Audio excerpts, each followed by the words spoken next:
Jesus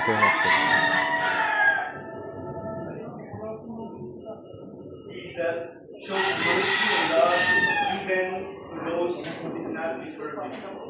I remember when I was in college, umuwi kami ng classmate ko galing sa school.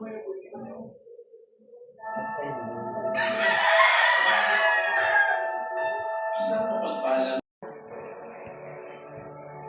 tunghayan natin ang pagbibigay sa ika-4 na wika ng ating Panginoon na ibabahagi sa ating ni Reverend Father Virgilio Ohoy ng Order of Preachers.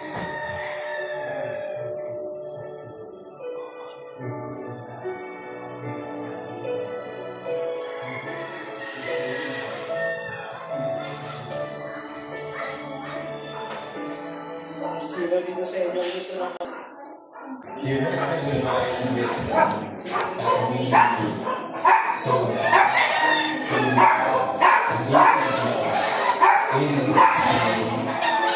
Amen.